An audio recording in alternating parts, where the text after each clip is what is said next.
I think the hardest part of doing it, we're live now. I think the hardest part of doing a show live is that it takes like literally 20 seconds from the time I hit start broadcast for it to start. So like any like excitement I've built up, it just sits there and waits, and then it's kind of hard to.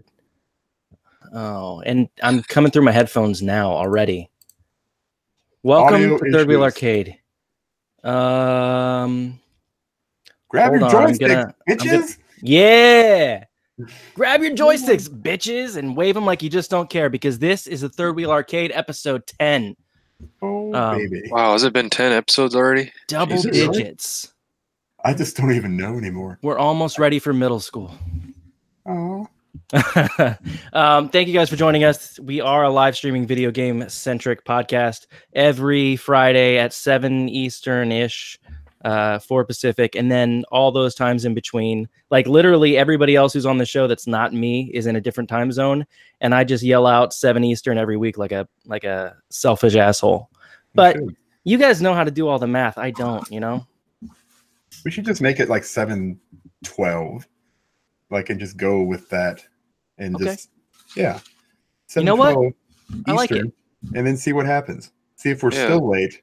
I don't think it's going to happen. Okay.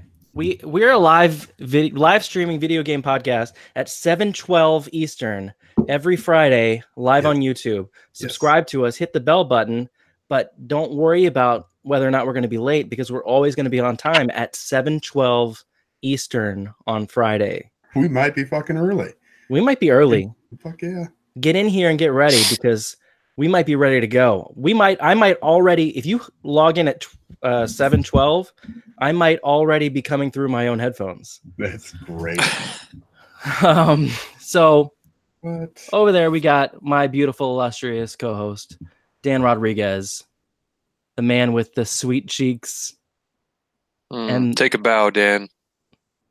Yeah, go ahead. Oh, that's really weird. That was really weird. It's a good way to start the show. Yep, that's how I do. And our third wheel for the second time is that a Jurassic Park shirt? It is a Jurassic Park shirt. That's fantastic. I love Jurassic Park. That is Butcher Van. Van, I don't even know your real last name. So it's Van, everybody. Minivan. Butcher Van. No, my son is Minivan. Oh, all right. Okay. Well, that's fair. Fair enough. Is he really? No. Oh, that'd be awesome.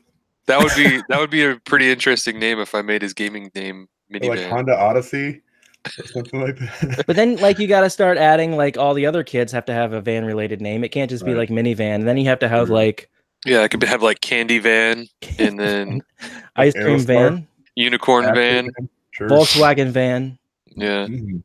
I like it. All right. So Van, how you doing? It's been a while.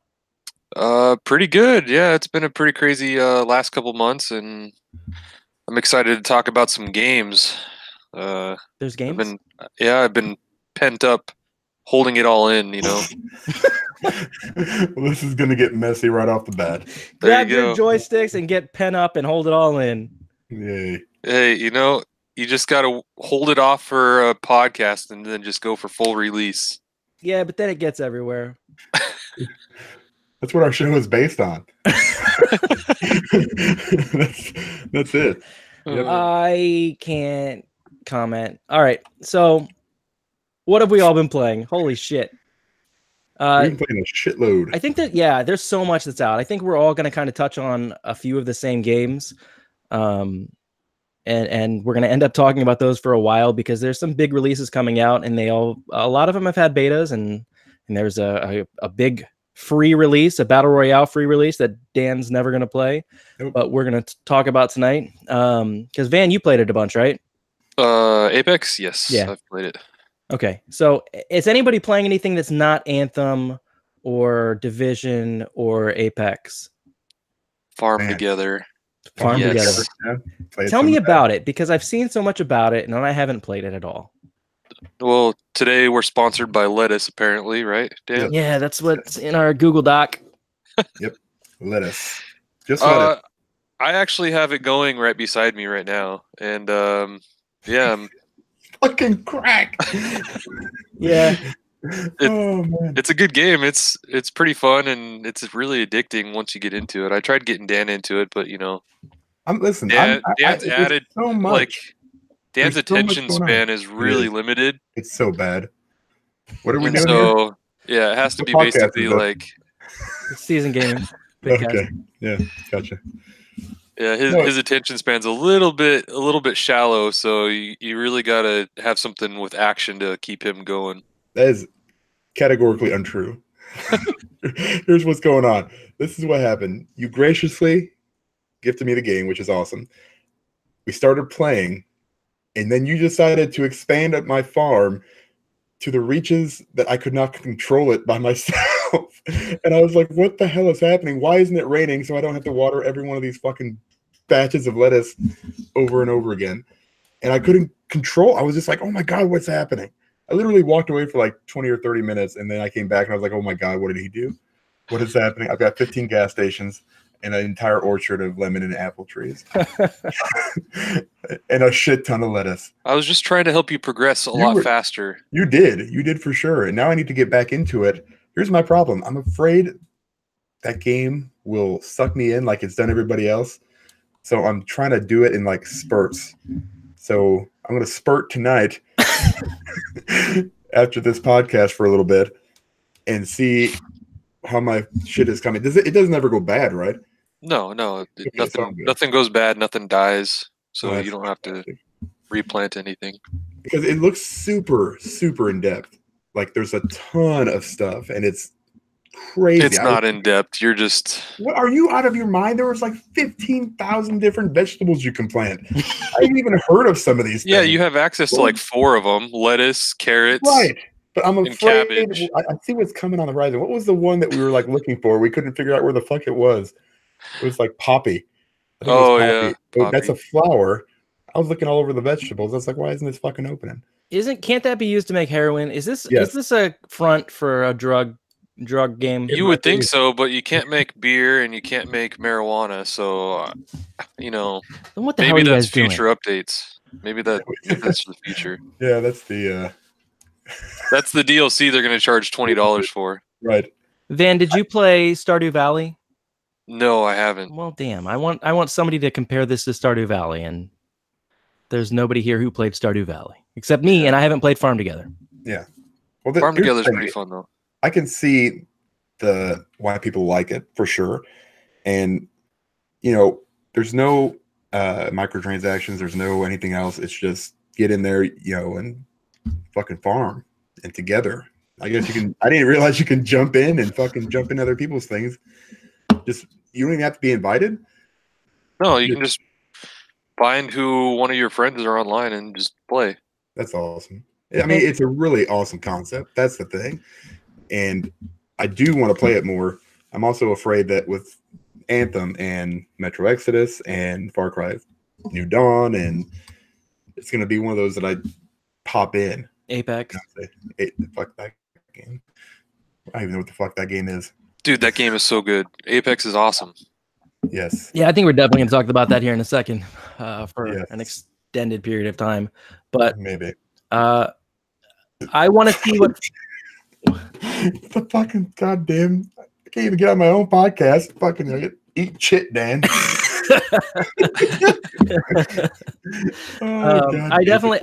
I'm interested in Farm Together, but now is not the time for me to play it because, like you said, Dan, like I can see people getting sucked into it, and I don't want that to happen to me right now. Stardew Valley is one that I spent a lot of time in, and I love that game. But I mean, as my fiance Tanya can attest to, I will play it and be obsessed with it for like days or a week or two, and then it gets to the point where I'm playing it too much, and I just feel bad, and I say I can't do this anymore. Like this is keeping me from doing things in real life, and it's keeping me from doing things that I want to do in gaming. I'm just sitting here planting crops for 7.5 hours. I've got to step away. The thing about it though is it's nothing dies. So if you leave it, you can still come back to it the way it was, and you're not really losing out on anything. So Tamagotchis. Yeah, so yeah, nothing's gonna die. So you can just kind of let it plant, and then when you get time, you come back and you play a little bit, and then you plant some like 8-hour sunflowers, like I just did, and then tomorrow I'll log back in and I'll farm them. You say so. You say that nothing dies, but the fact is, one day I'm gonna die, and I'm never gonna finish my backlog. So I have to prioritize looking ahead like that. Like, what do I want to get to before I die? Because at this point, my backlog is 500 plus games. You're never going to get to your backlog anyways with Anthem and the Division coming out. Yeah, exactly right. And Mortal Kombat. Oh shit. Yeah, I'm not going to get to that either. Dan, have you been playing anything that's not one of the big three? Yeah, I've been playing. Nope. Haven't you? Yeah, I've been playing Mass Effect 3. Yeah. Again, for the 12th time. Speaking of backlog. That's not on my backlog. I finished that so many times. But when I started playing Anthem, I was like, you know what? I'm going to go back and try another awesome BioWare game, Mass Effect 3. And it's still awesome. So I'm going to keep playing that because I'm stupid. Let's talk. Did you play Andromeda? 3's ending. Oh, yeah. Completely finished Andromeda. And I enjoyed Andromeda for what it was. Yes. Buggy as hell. Weird facial animations. But I think it could have been so much. I really like the combat. That's what Anthem really reminds me of. It reminds me of that Andromeda combat, but like to the next kind of level. I didn't mind it as much as everybody else did. I wish there was a lot of things like the Quarians that were just gone. They talked about them, and it was such a missed opportunity, and a lot of things that could have been better about it for sure. But I enjoyed it for what it was. It's no trilogy. Let's not get crazy. I think here on February 8th, 2019, I just had to look at the date. Now is the time where we should have an in-depth discussion about Mass Effect 3's ending. Yes. Not really. We don't have time for that. But you want to hear something crazy though? Speaking of backlogs real quick. Yeah. I went through my games and kind of averaged out like how many of them that I've actually not even started. Uh-huh. Right. And you're talking like upwards of thousands of dollars that is sitting on my hard drive right now that I will maybe never ever play. Yeah. Like full priced ass games or stuff. I mean, if you add in like the ones I put like an hour or two into, it's disgusting. It's really gross. There are so many games where I've bought them because they were on sale for less than $5, and I'm like, well, it's better than spending $5 on a cup of coffee. Right. But not if I never play it. Right. Oh, coffee's really good. Why would you pass up on coffee? Now, looking back, you're absolutely right. 100%. I wish I would have bought that fucking mocha latte. I know. Instead, I bought fucking Oxenfree. That's the worst game ever. I could have bought 4 coffees instead. I bought Farm Together. Mm-hmm. Right. Exactly. That's the problem. But you played the hell out of it. But the games that I haven't played, I'm just looking at them like, oh yeah, that's an indie game that looks kind of cool. I'll try that. Like 10-Second Ninja. That looks pretty awesome. You know what? I will forever see that game because it's the top fucking one on my goddamn list in alphabetical order, and it just stares at me all the time. I put it on for 1 second. They make full 10 seconds. I can't do anything in that game because I suck. So that's like Shadow of War. I bought it in October because it was on sale for like whatever. I forgot how much it was. So I was like, oh sweet, Shadow of War. I played Shadow of Mordor and that game was awesome. So I'll play Shadow of War. Haven't touched it. I actually deleted it off my Xbox. That's terrible. That's actually not a bad game. No, I downloaded it and then I was like, I'm just never going to get to playing it. So I just took it right off my hard drive. The amount of time sucked into that game for me was way too much. But that was just a bad decision on their part with all the fucking raising your armies and the end game being stupid. Actually, you want to hear something funny is I went through my Xbox the other day. Fucking farming lettuce right now. Yeah, you are. I went through my Xbox the other day and I went and deleted like every single freaking game I have on my Xbox except for like three games. So do you have a hard drive? Well, I have 3 hard drives. Oh yeah, now we're talking. You have 1 game per hard drive? No, but my Xbox was like going slow, so I was trying to figure out what was causing it. And I just got really frustrated, and I was like, you know what? I'm just going to delete everything. It's taking too long to farm this fucking lettuce. Yeah. So I put everything on the solid state drive, and everything else is deleted. Does it run better? On the solid state? Yeah, it does. Well, I have a solid state But I mean, I'm talking like, does your Xbox as a whole run better now that you've eliminated your digital stuff? Yeah, everything's really fast now that it doesn't have to read anything. Wow. God damn it. God damn it. Where are we going here? I don't know. Dan, have you been playing anything else that's not one of those? No. All right. I played The Sexy Brutale with my fiance Tanya. I don't know if you guys have heard of that game. It's I do. I have it. Guess what? Never touched it. It's a really good game. It looks cool. It has its flaws, but I've never played anything like it, and that's kind of always, you know, anybody who's been gaming as long as we have, to play something that seems so different than anything else you've ever played is always refreshing. It's you're going through this mansion trying to solve these murder mysteries, kind of like Tanya kept referencing Clue. Like, it reminds you so much of Clue, even though it's way different. You're playing through all of these scenarios and you're watching all these scenarios happen, and you have to be in the right room at the right time to see, you know, two characters that interact and give you a password that you go back to another room and you open a door. Because it's basically murder Groundhog Day. Every day it resets to the beginning of the day again. So everything that you've learned from the previous day, you can go back now and say, okay, well, I know this guy kills this guy. Now I need to figure out why, and then I need to figure out how to stop it. So it's like the butterfly effect, or no?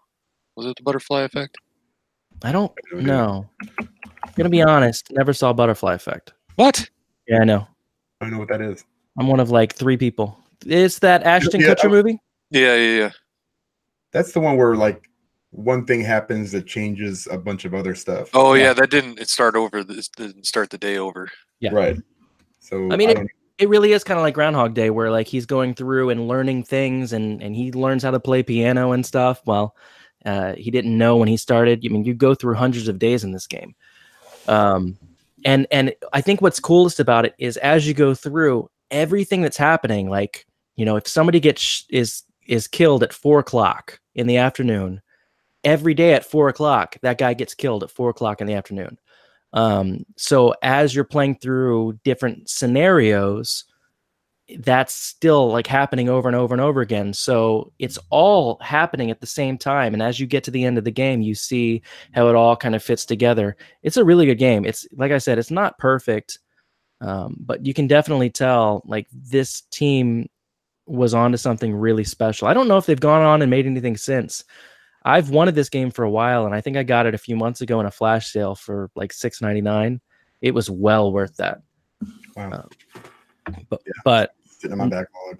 Yeah, we finished it last night, and it was really fun. We put into it. It's not long. We probably only put about 8 hours into it. I think you could probably finish it sooner, but I don't know. I'm the kind of guy, so I'm kind of like Ains, where I like to explore everything and see what every conversation is, and learn anything I can about the world. It's really cool how it plays out, though.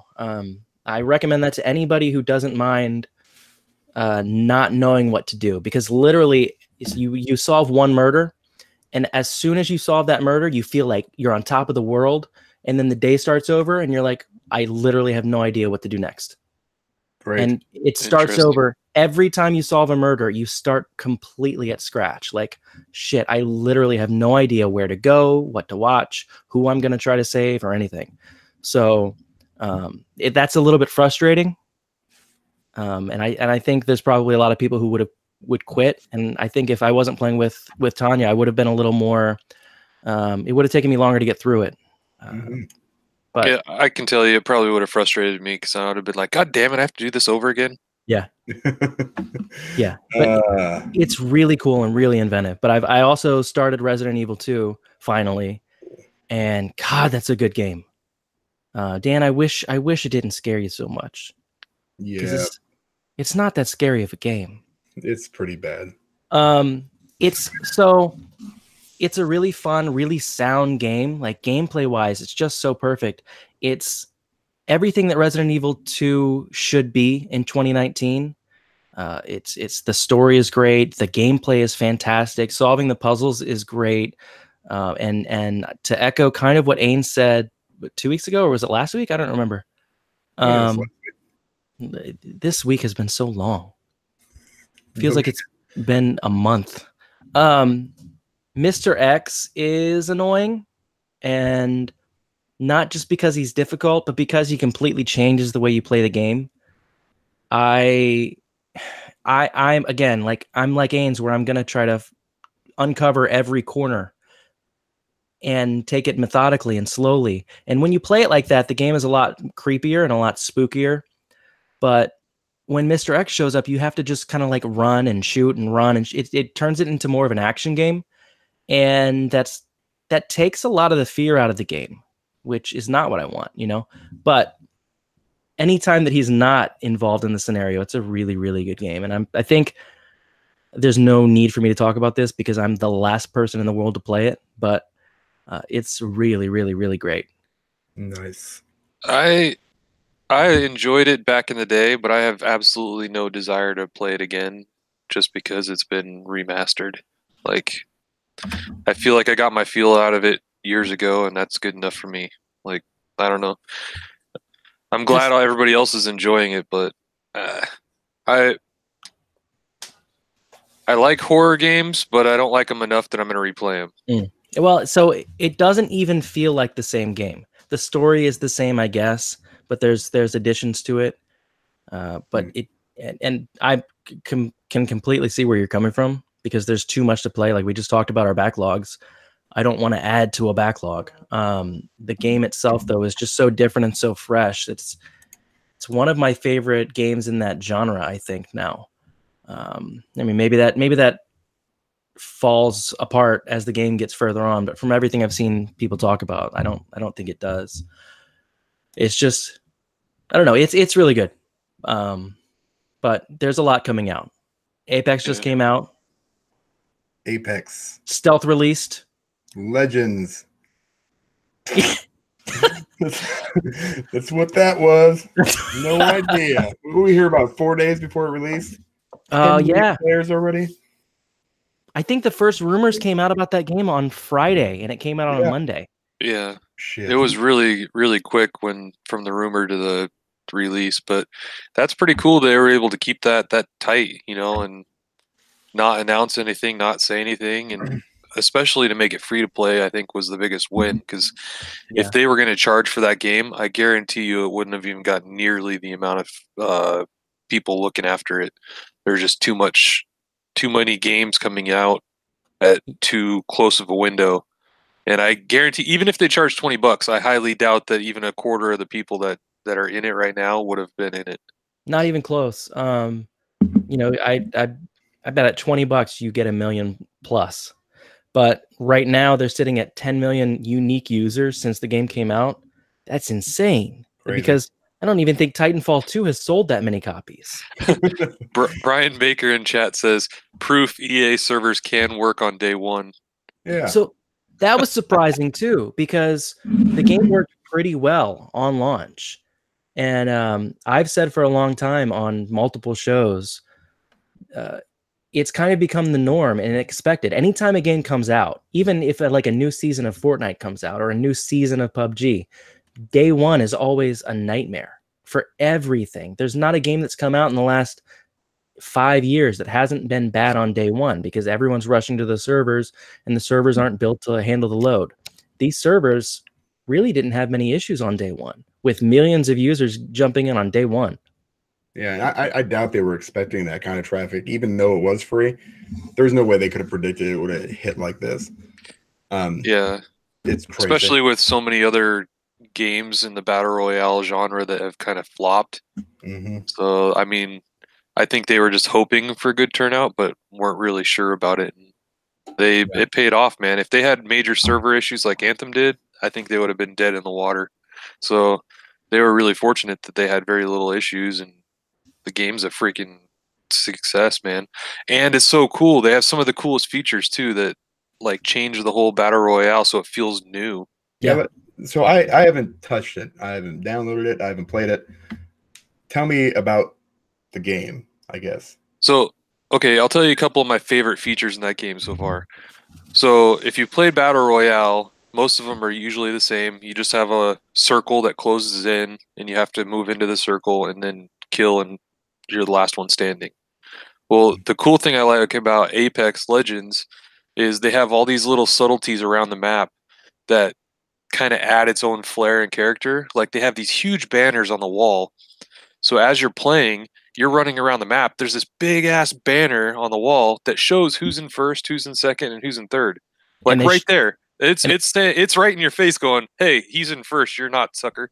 And it shows the kill leaders and like who's got the most kills. It's really cool looking the way they did it. And then, like, most of the games, Battle Royale, you just jump out of a bus and then you land, or a plane and you land.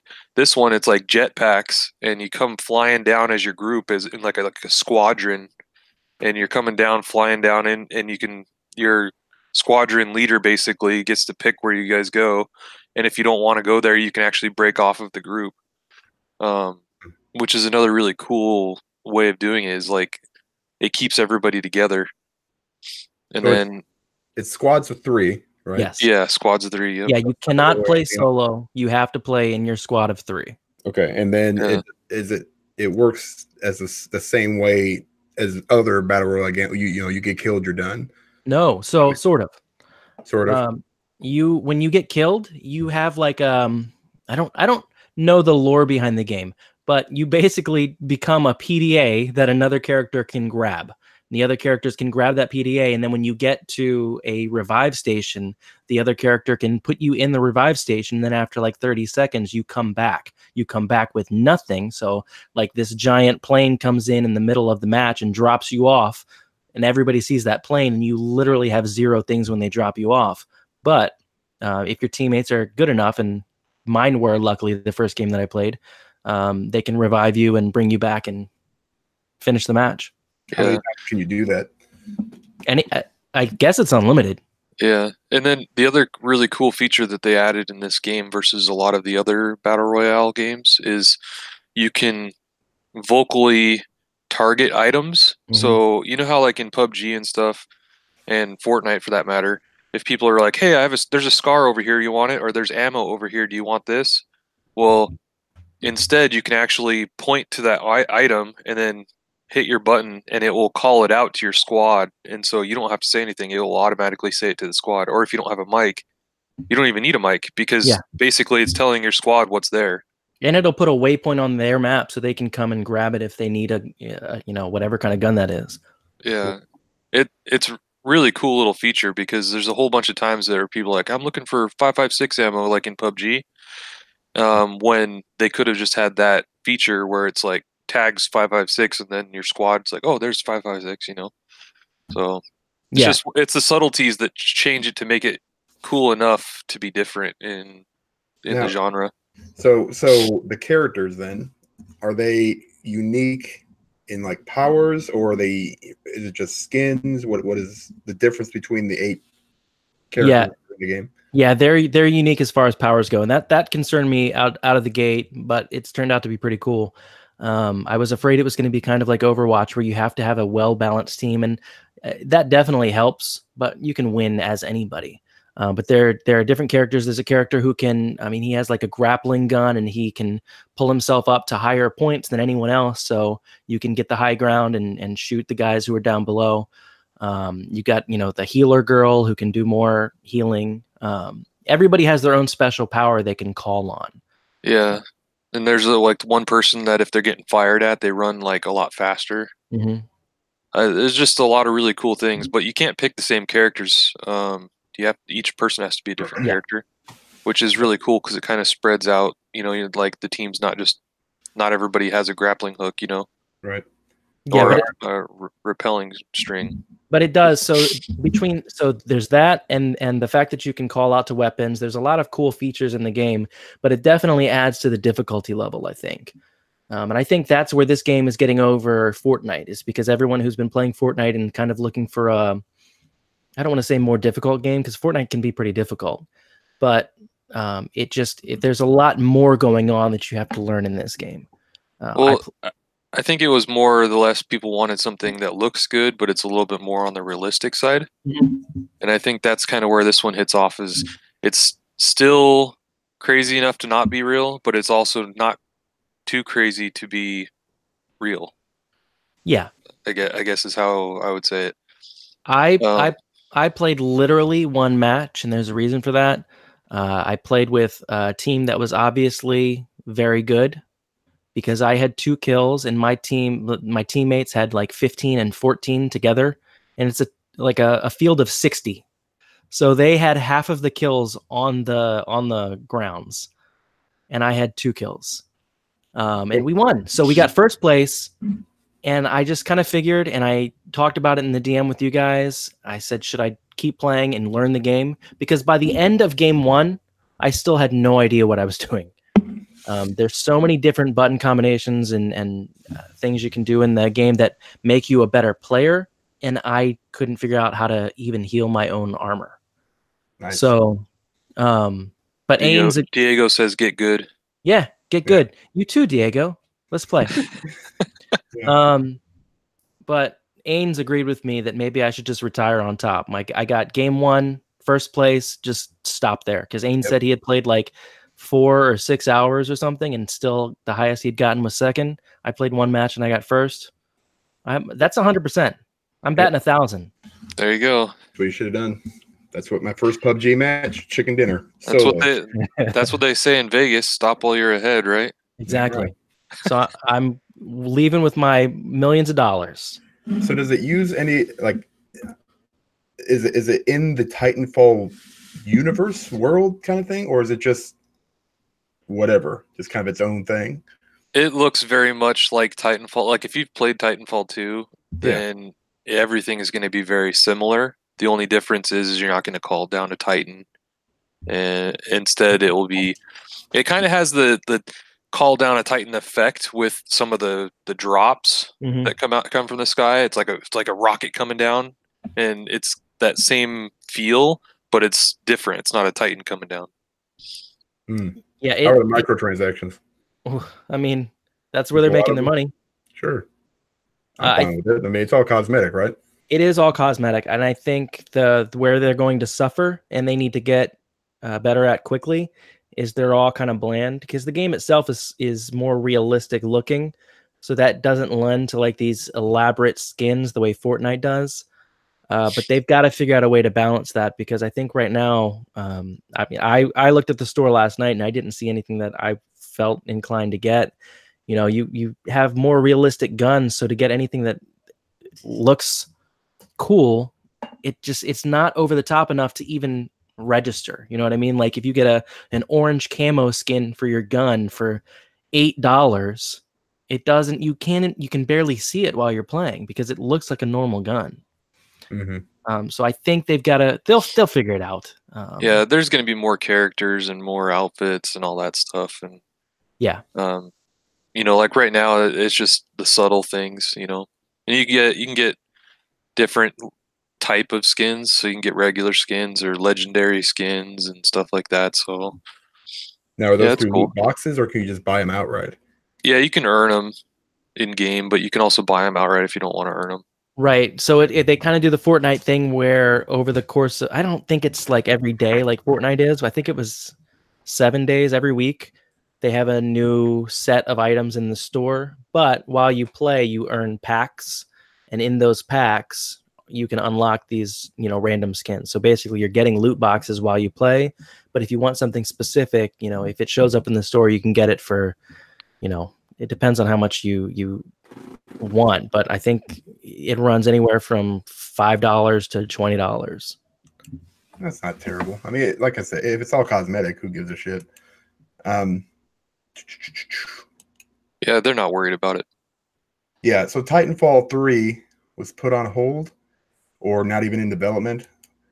Yeah. Originally, that's what was said when it came out, but now there's rumors of it something happening later on this year. Is that what you guys heard too? Yeah, one of the creators tweeted, still working on Titanfall, after everyone came out and said, no, this is it. That was it. No more Titanfall. And he comes out and he goes, yep, still working on it. Yeah. Weird. But nothing more than that. Yes. That's here's the thing. I wasn't a huge Titanfall, the original Titanfall 1 guy. Didn't really care for it. I just didn't. I played 2 a lot. I love the single player campaign. I played the a little bit of the multiplayer, but I was really looking forward to that third title. And this kind of hit me in the nuts, you know, not crazy hard. It was like a graze, but even that can hurt sometimes. You know, it's just like, oh, why this so much? So why the battle royale is what I'm wondering. I just don't understand. I mean, I do from a monetary standpoint. Don't get me wrong. It's here's what I think happened. Cash. Yes. I think what happened is they had Blackout 4 came out, or Call of Duty Black Ops came out, and they had their battle royale, and they were doing really good. Titanfall was working on their battle royale, and they saw that there's like this little gap in the market. So I imagine that what happened is they're like, well, we'll push this out sooner than what we planned. And so I think what they were originally planning on is having this in as like a secondary option to Titanfall 3, just like Blackout is to Black Ops 4. Okay. But EA and they noticed there's a drop in the market right now, so they probably, pushed it out a little ahead of time just to get a new battle royale out there. Not only that, but Battlefield 5 is supposed to be having their battle royale coming out sometime soon too. Right. That's the biggest thing. Why? I feel like you almost handicap yourself as a publisher by putting out a game. If it comes out anytime soon, I mean, who the hell knows when it's supposed to come out? It's supposed to come out this quarter, I thought, but I haven't heard anything else about it since November for Battlefield 5. Why put out something like that? Here's what I think. I think that Battlefield 5's Battle Royale is going to get pushed back a little bit farther, and it's going to be into the next quarter. And so they needed something to go along with Anthem in this quarter to make money for their investors. So that way they don't show a second loss of profit again. Even though Anthem's most likely going to sell really well, I think they still want to show that their earnings and show their investors that they're not losing money. And then Battlefield 5 can come out in the next quarter, and then later on in the year, probably the Titanfall 3.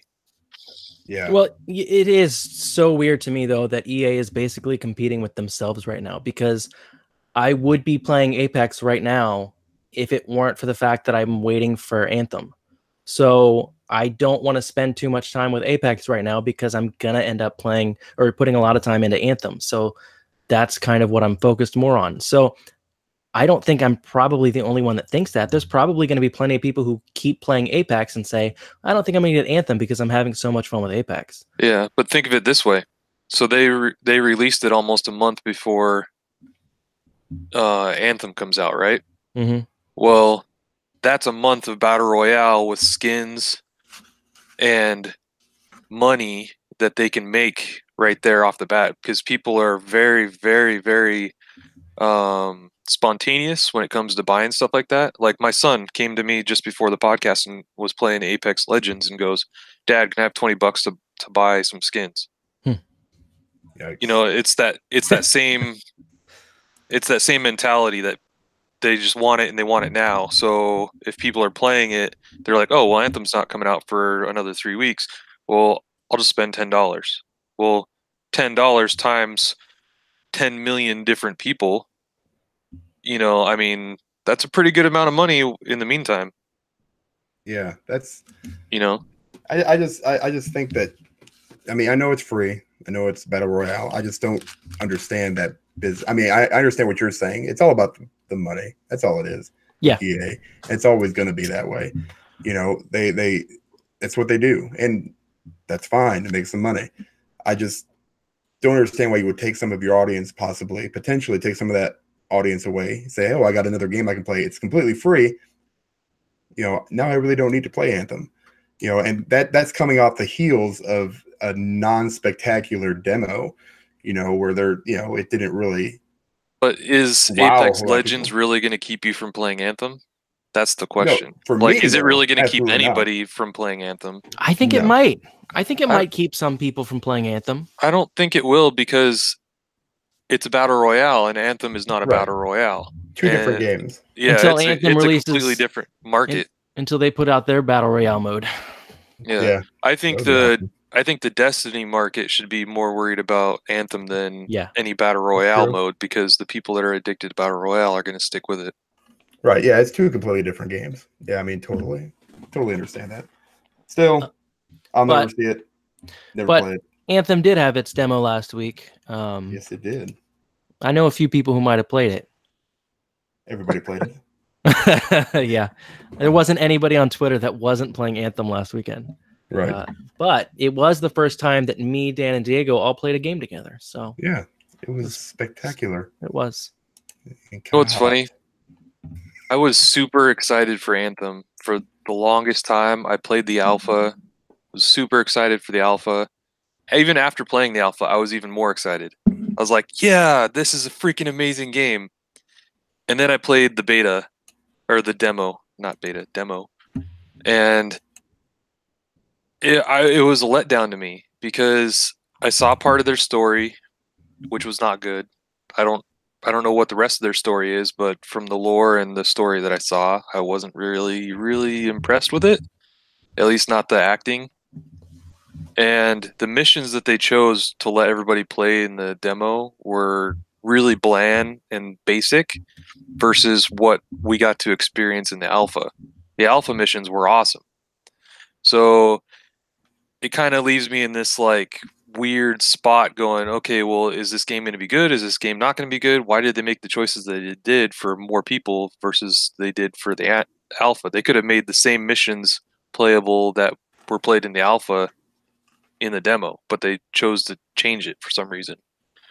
And then the third thing that really kind of got me wondering about the future, or not the future, the start of Anthem, was they had an Ask Me Anything the other day.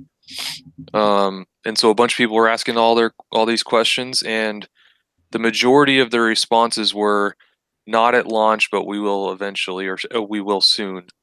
And that kind of turned me the wrong way, because they're basically saying, hey, we have a game and you can play till whatever level.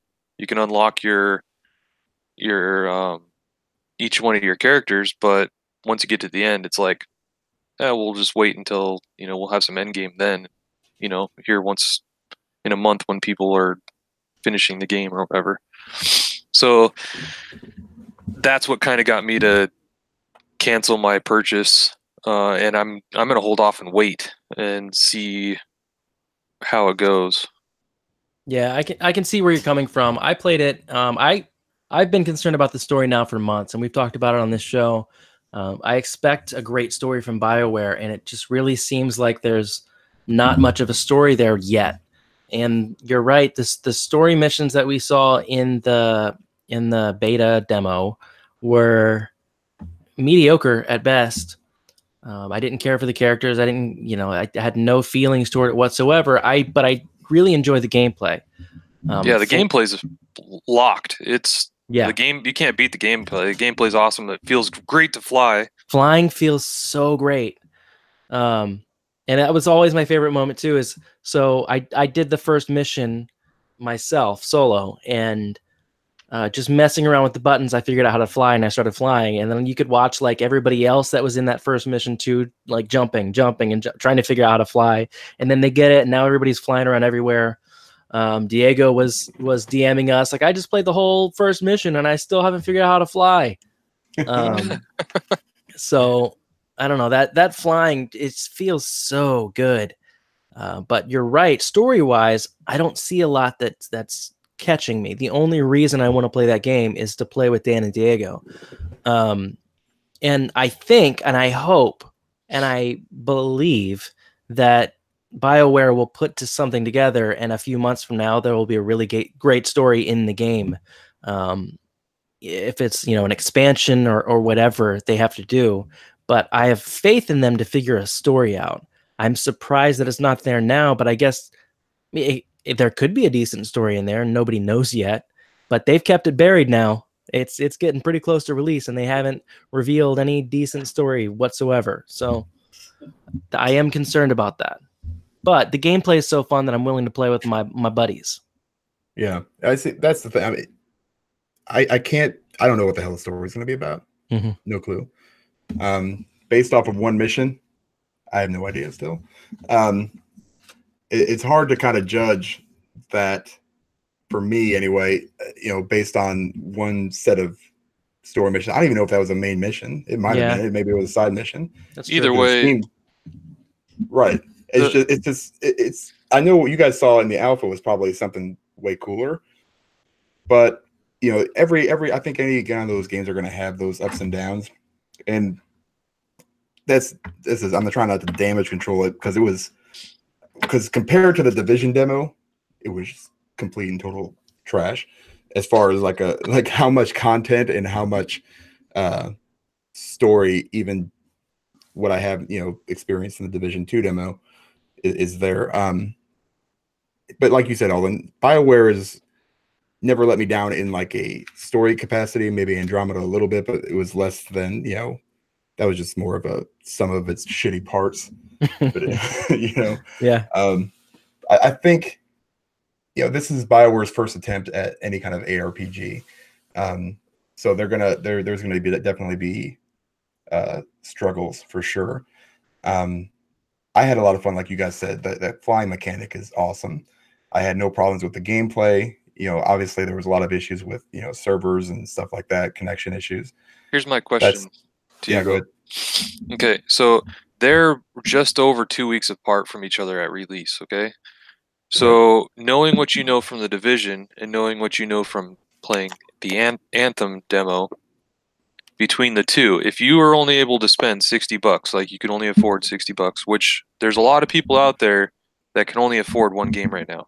Yeah, hands up. So, and so if you had to choose between playing those two, the demo and the beta, which one would you decide to go with and why?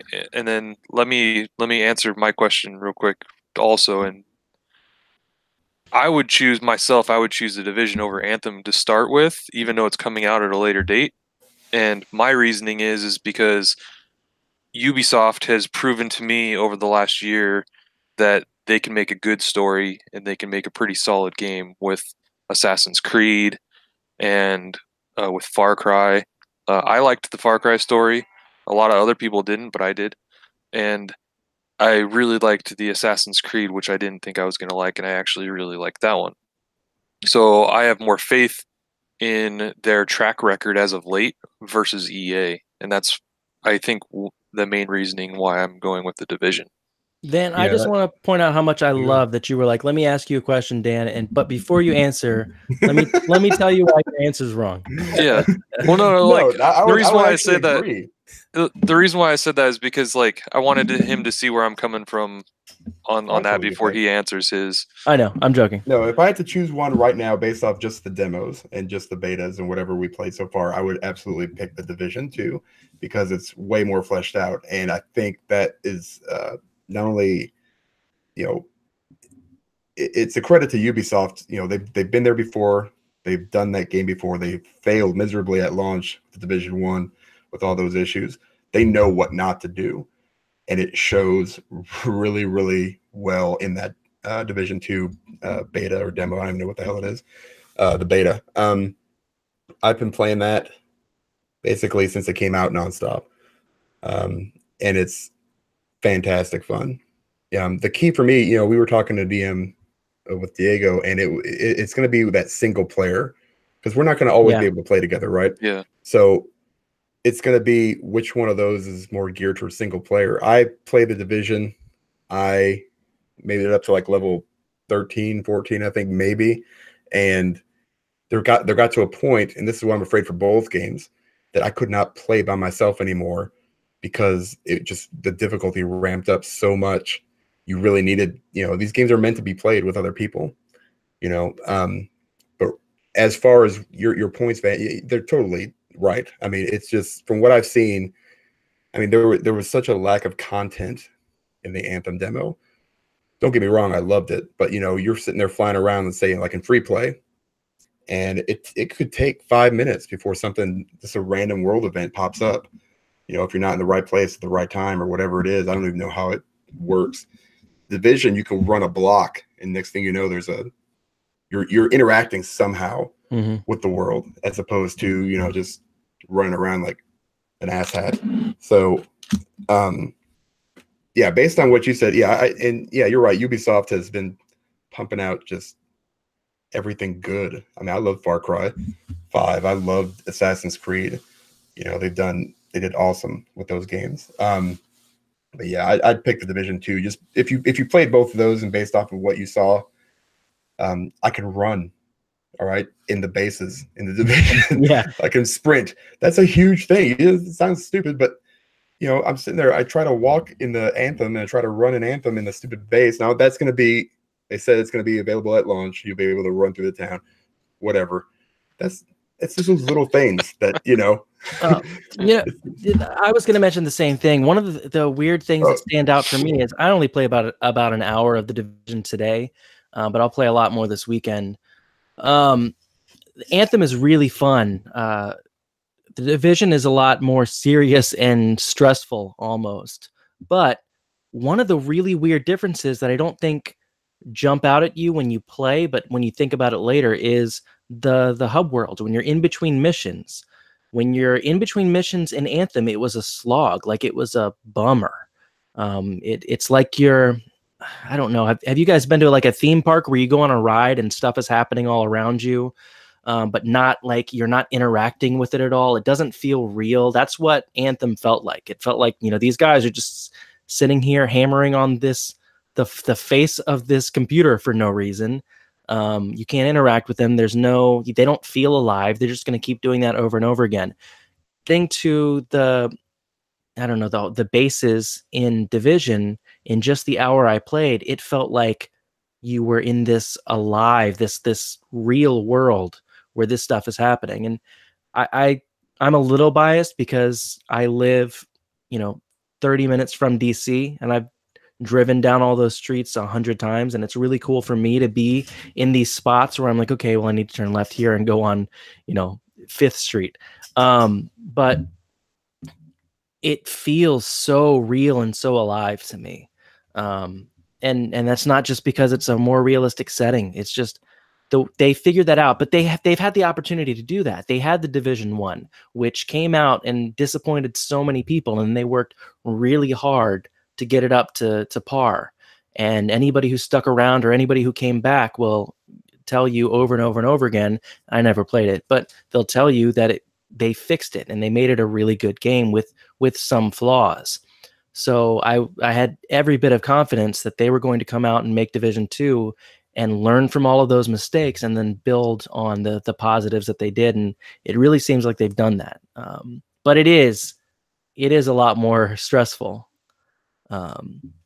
Playing through the matches in even if you die in Anthem, it doesn't feel like a big deal. When you die in Division, you feel like, oh, I really fucked up.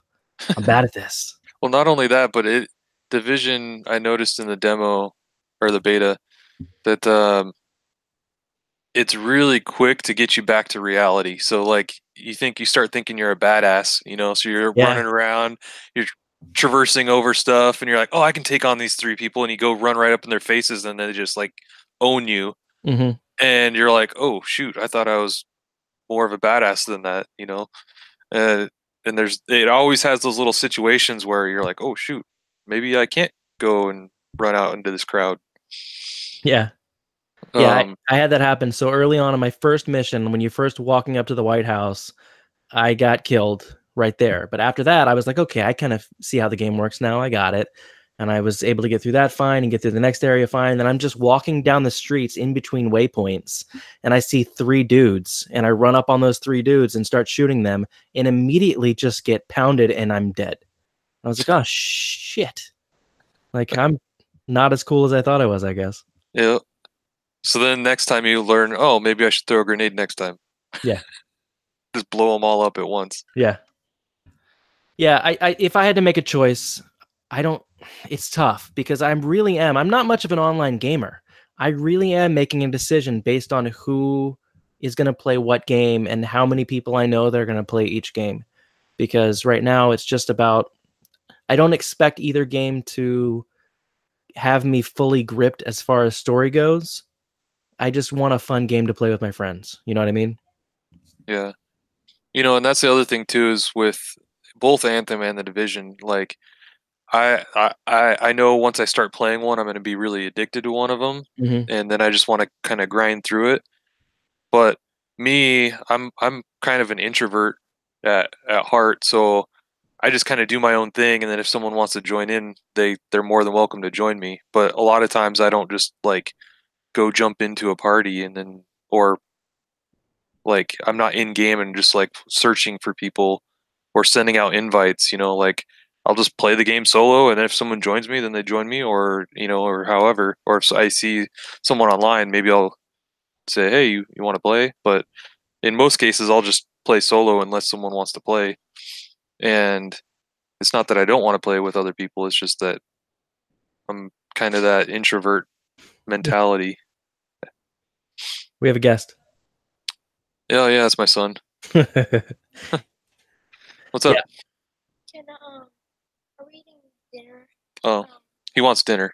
Okay, well, we'll be done soon. Let him know. We'll be done soon. Up. We'll wrap your silly podcast up so you guys can have dinner.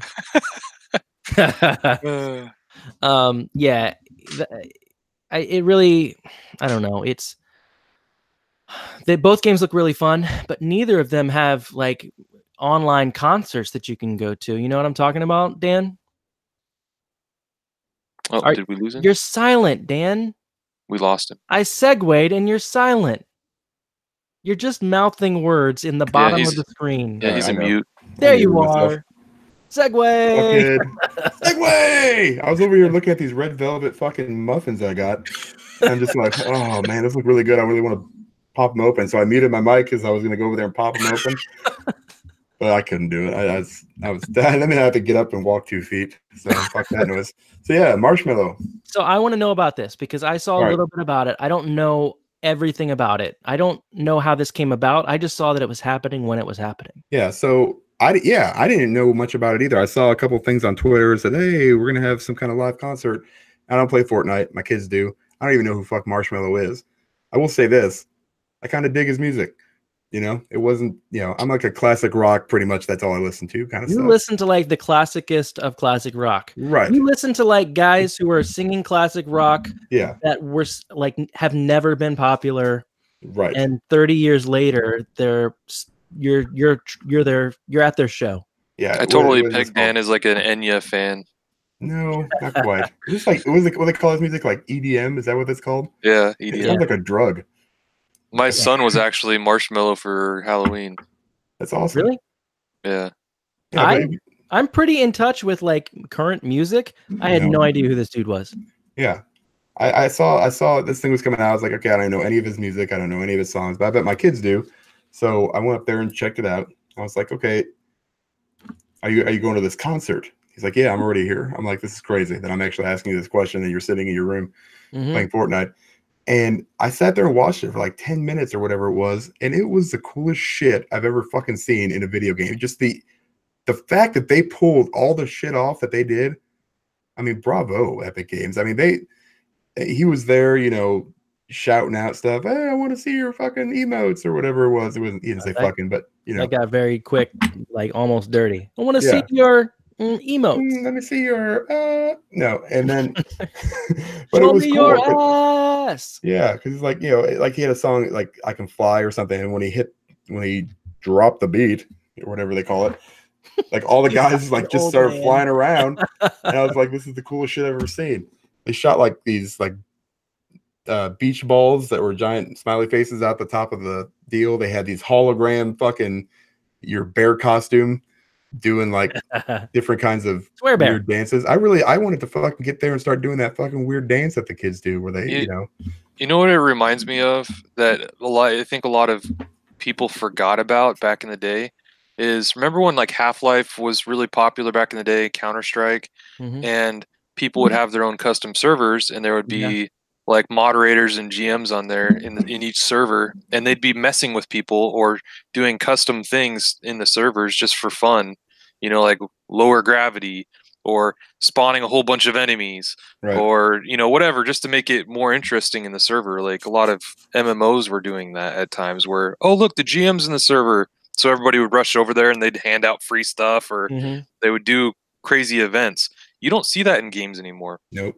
Like you don't ever see that. And this is kind of where it brought back to me, is like Epic's like trying to make games a lot more interactive at a higher level, which was really cool to see again, because it kind of it gave me that flashback of, oh, that's cool to see something like a GM or some person in there like modifying the game and modifying the server like live.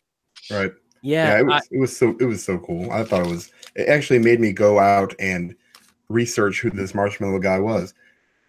Maybe not a little known fact, but he was on American Ninja Warrior in his full suit, and he fucking completed the goddamn course. I saw YouTube. I was like, look at this motherfucker. He seems like such a nice dude. I don't know, I'm sure we could find out who he is, but I mean, Marshmallow, who the fuck would have known? Yeah. Who the fuck would have known? Who the fuck would have known? Yeah, people talk shit about Fortnite all the time. I still will. And yeah, you still will. Yeah. But it's really cool the things that they've really delved in these different kind of territories. And I can't speak. And it's okay. This isn't the first time they've done something like this. This is definitely the biggest time they've done something like this. But they've been toying with these events every season where the cube will roll across the map very slowly, and every day at like an hour and 5 minutes in, the cube will move one more space. What's it going to do? Where's it going to go? But all of this happens live for everybody who's in a match at the same time. I played for New Year's Eve, and it was the first time I'd played for like 6 or 7 months, but I played when the ball dropped to midnight just to kind of see what happened. And it's really neat to get that experience. And I think that's something that a lot of games, all of these games that are coming out now, could really learn from. And correct me if I'm wrong, I didn't see really what happened, but as Anthem was winding down, the beta was winding down, wasn't there something going on in the sky that was alluding to like maybe an event was going to happen? No, they were doing a Titan event. So basically, it was like a bunch of lightning and a storm coming in, and then it was like a world event where it's just a massive amount of Titans that you guys have to end up teaming up and trying to take out. Okay. They were basically showing, hey, we can do events too. Well, I think that's where these games can excel. Like these events can really bring people in. Here's the thing, though, is like I think that it would have done a lot better if they just kept their mouth shut and didn't say anything. Yes. And let everybody get all excited on their own. Instead, they opened their mouth on Twitter and were like, something's happening. And everybody's like, well, what do you mean something's happening? They're like, I don't know. And then people are starting to try to figure out what the hell they're talking about. And then kind of the hype drains away from it when they could have, like they should have just let it happen in game. And then people would have been like, oh my gosh, did you see that? That was amazing. Instead they had the whole Twitter thing. It's funny that you say that, because I was thinking the same thing the other day. They're learning from Fortnite, but they're not learning all of the things from Fortnite. There's everything that's happened in Fortnite up until at least this concert, I guess. Almost everything they've done has been completely organically figured out. They've had stuff that's gone for months before people put together, hey, like these symbols keep showing up in random places. I didn't even realize it. A month ago, this symbol was here, and now this symbol's here. I think there's going to be, a superhero event, or this missile, or this comet that's up in the sky that's not going anywhere. But now we're noticing that it's moving from here to here very slowly. Building up that hype organically, because everyone on the forums and on Reddit and on Twitter puts these pieces together, and obviously that goes awry and becomes even bigger than it actually is. It's going to come down and it's going to blow up the whole map, and we're going to get a new map. Well, that doesn't happen. So, but it gives people a chance to, I don't know, hype themselves up. So you're right. When they come on Twitter and they go, hey guys, guess what's happening? They they detracted from the organic hype for sure. Yeah, it would have blown up way differently if they just didn't say anything, and let people figure it out. And then not only that, but to your point on Fortnite, they've shown everybody that there's a new way to interact with your fan base, and you have to do it a lot more frequently, which I think that's probably going to be the downfall to Apex Legends, because Apex Legends came out and showed that they have a roadmap for the next year. And if you look at the roadmap, it's every 3 months. And that's like the Destiny 2 model. You know, like, oh, we're coming out with an update every 3 months. Well, that's not soon enough. A game's going to die way before 3 months nowadays, like if you have a live service. Like look at Call of Duty. Look at Black Ops 4. It's been out for 4 months, and it's already starting to lose its thing because they're not keeping it fresh like Fortnite has been. Like Fortnite has new skins every day. They have new other skins every week. They have new events. They keep changing everything out on a weekly basis, and they're keeping it constantly changing everything to make it feel like it's something new. And I think that's where we're getting at in the industry is these companies need to realize, hey, if you're going to bring out content, it needs to be on a regular basis, and you need to be keeping people guessing to keep it fresh. Otherwise, people are just going to go to the next game. That is definitely a good point, especially with these free-to-play games. Why wouldn't you just jump to the next free-to-play game? Yeah. Yeah, there's nothing keeping them interested because they're like, oh, I've done that. It's just the same old, same old. They're not keeping it guessing. But if they kept doing things like what Fortnite's doing with these concerts, or, you know, have a GM pop in, or have somebody, you know, something different that keeps people guessing, well, then it's going to keep the game fresh. And then, you know, like Anthem has the perfect thing. They could do those storm events, but just keep people guessing with it. They don't know when it's going to happen. It's just going to happen randomly. You know, sometime it's going to happen, and you'll never know where you're going to be or what's going to happen when it happens out in free play, you know?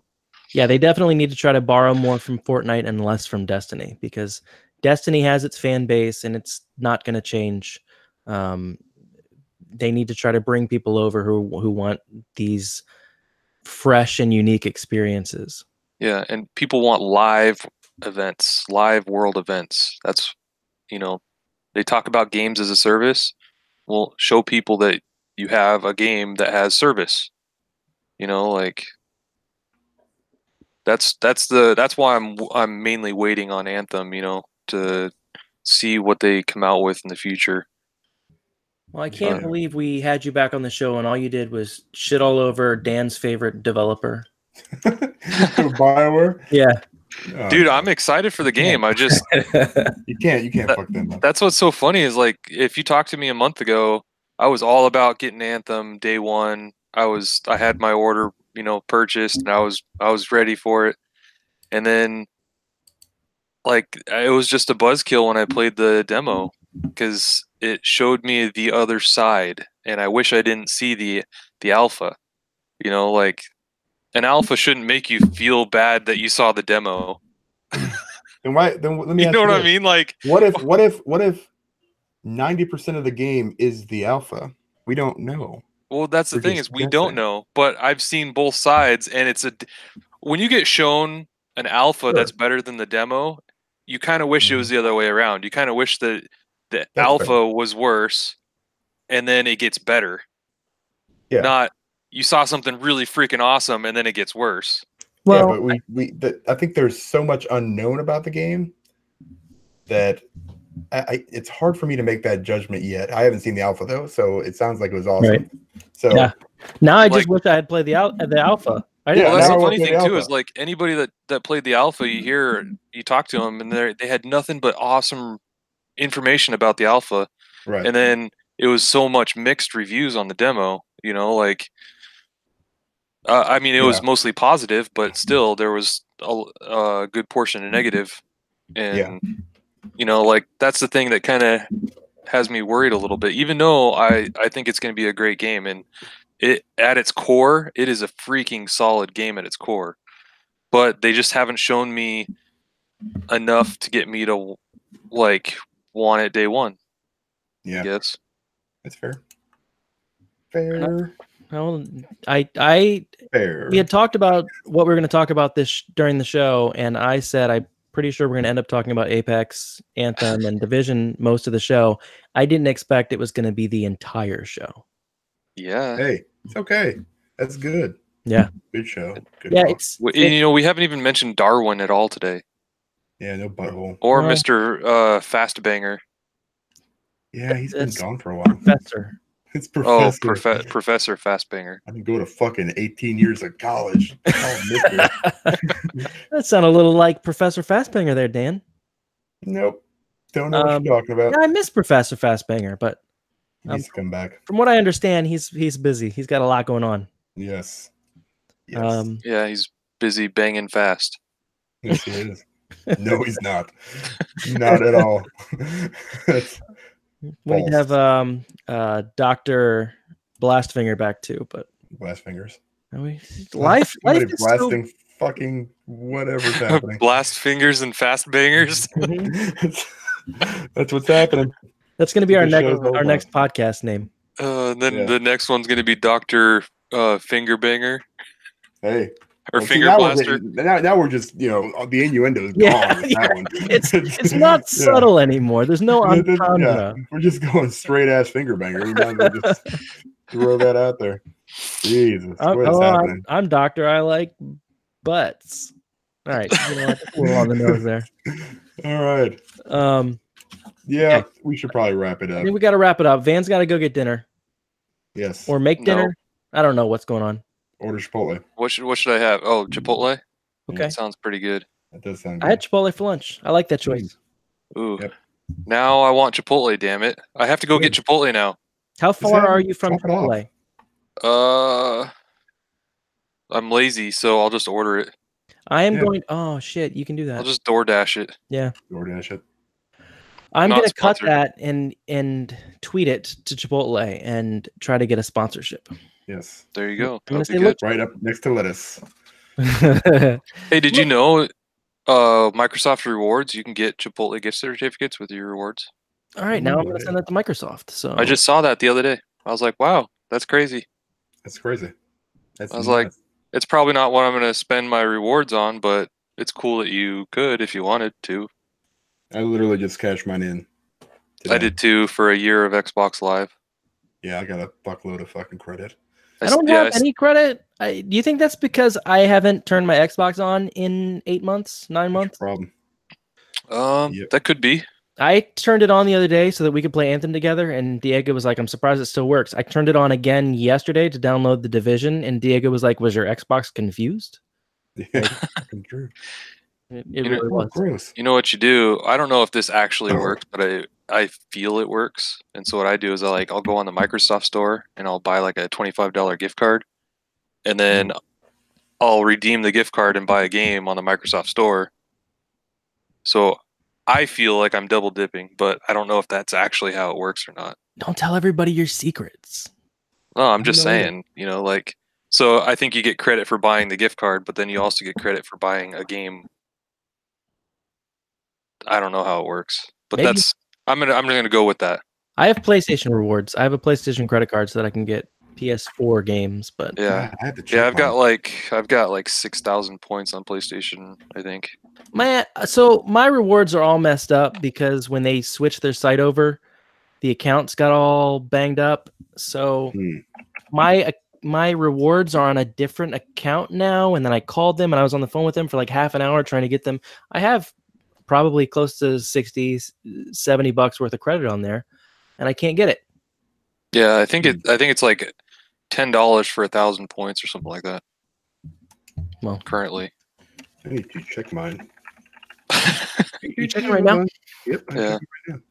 All right. Well, while Dan checks right now, Yes. let's wrap her up. Van, where can people find you? Who are you? What were you doing here? How'd you get the link? Oh man, I don't know. Dan's like, hey, you want to do a podcast? I'm like, Damn it, Dan. I know. And then I was like, you know what? Sure, why not? I'll podcast. I'll podcast and tell you how what's terrible this? your favorite Yeah, what's this third wheel thing that you're talking about? Mhm. And then so people can find me on Xbox, PlayStation, Twitter, at Butcher Van, or on Twitter it's different. It's Mr. Midlife Crisis on Twitter. And yeah, I like to do giveaways. Yeah, And you're doing a bunch next Friday? Yeah, next Friday there will be about $300 in giveaways next Friday. Yeah. Wow. So it'll be the Division Ultimate Edition, Metro Exodus, which is a really good game. Oh my gosh, it's a good game. And yes, I can't talk much about it, but I have played it. Really good. Really, really, really good. And then there'll be, like, I just redeemed my points, and I got a 12-month gold that I'll be giving away. Yeah, so. Damn. Yeah, go follow him now so you can be there for those giveaways. That's right. And then eventually, when I come back here to this podcast, maybe we might have some future giveaways on here too. Ooh. Fancy. Yeah. We need to do another show with all the wheels on. I think that would be a good time. Yeah, you're the one who said that like a week or two ago. We definitely need to do that. Yeah, that would be a good time to do a big old giveaway. Yeah, we could do that. Yeah. We need to do a show where all of us are on and we all get wasted or something. Yes. I am totally down for getting Coca-Cola wasted. Yeah. Right, Dan? I feel like I'm fucking getting ripped over here. What the fucking hell? How many points do you have? Not a lot. It said I had to activate my account, which I've done before. It's like 220 points. That's enough to get him a half of a soda. Yeah. How the fuck do I redeem him? You can get a flat Coke. Gift card sale. See what they got here. I'll send you a Coke Zero in the mail that'll be hot from the mail. I don't have enough for anything. Not even like a wink from Sean Layden or something. Like a Sean Layden dick pic or something. Nope, I got nothing. That'd be a little awkward. What about a Kojima smile? What'd you do for a Kojima smile? Yeah, what would you do for a Kojima smile? I'd fucking punch it off his fucking stupid ass face. So, there's that. All right, yeah, I can't figure this shit out. All right, Dan, where can people find you other than looking up your Microsoft and Sony points? Fucking bullshit. I feel like I'm getting host here. This is the worst fucking. I'm on Season Gaming, and also Third Wheel Arcade. Like 2,000 points. I get 2,000 points by looking at my Xbox. Hey, that's $20. Are you sure? Yeah, 2,000 points. That's $20. I feel like it's a ripoff. It is 20. Oh, yeah, okay. No, I don't even fucking care anymore. Fuck you. So $1,000 is, or 1,000 points is $10 on PlayStation. Yeah, but unlike Xbox, where you need like 30 billion points for $1. I feel like I've bought a lot of stuff on the PlayStation Store. I don't think that their reward system is very good. Oh, maybe it's going to me. That could be. What am I getting? Like 10 points per $60 spent? That's probably close to what I'm at. This has been Dan Checks His Points and Gets Angry, the new segment on Third Wheel Arcade. That'll be happening quite a bit. I gotta pre-order some shit. Yeah. You gotta play more on PS4. That's what's your problem. I'm gonna be playing some stuff on PS4. Okay.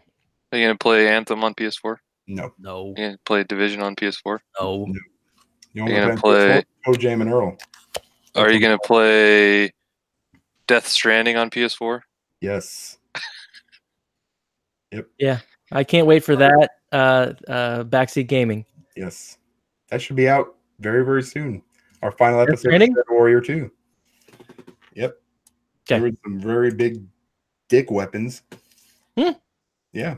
Some weapons that look like dicks.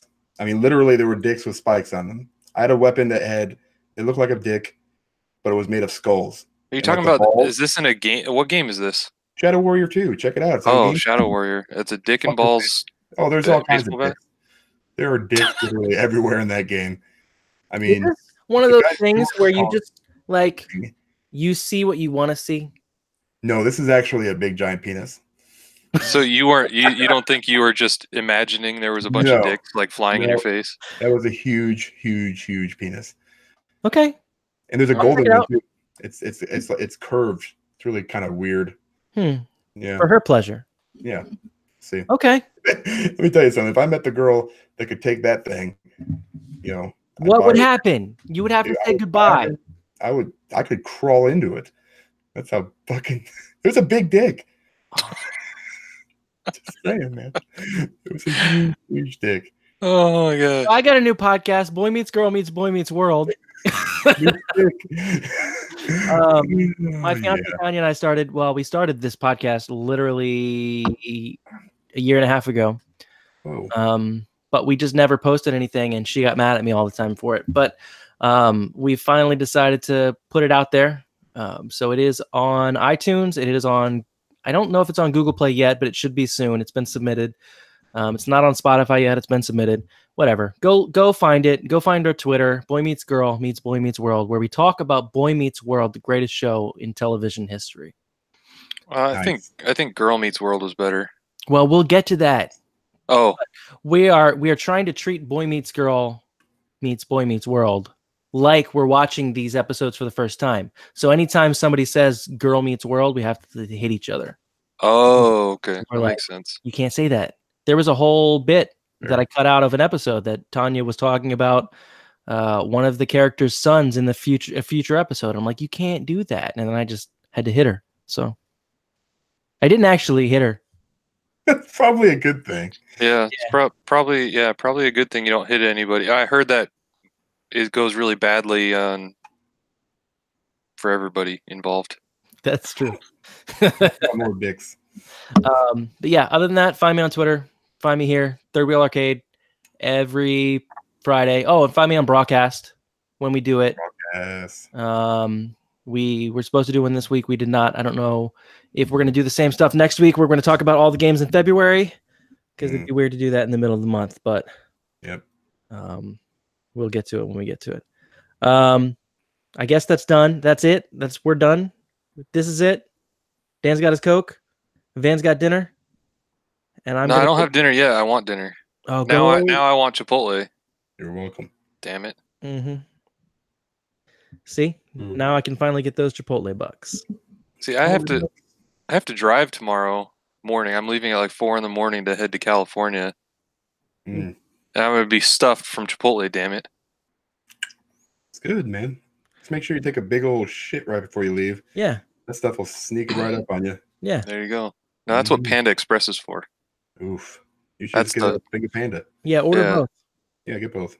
Yeah, Panda just, that's the stuff that just cuts right through you. This is good. And yes, it is. We talked about penises, Boy Meets World, and Panda Express. And giant shits. Yep. That's going to do it for us. Oh, and I just want to give a quick shout out to our supporter, Loveman. I'm not going to tell you who he is, but I really appreciate everything he's done to support our show. Have a great week. Later. Later, guys.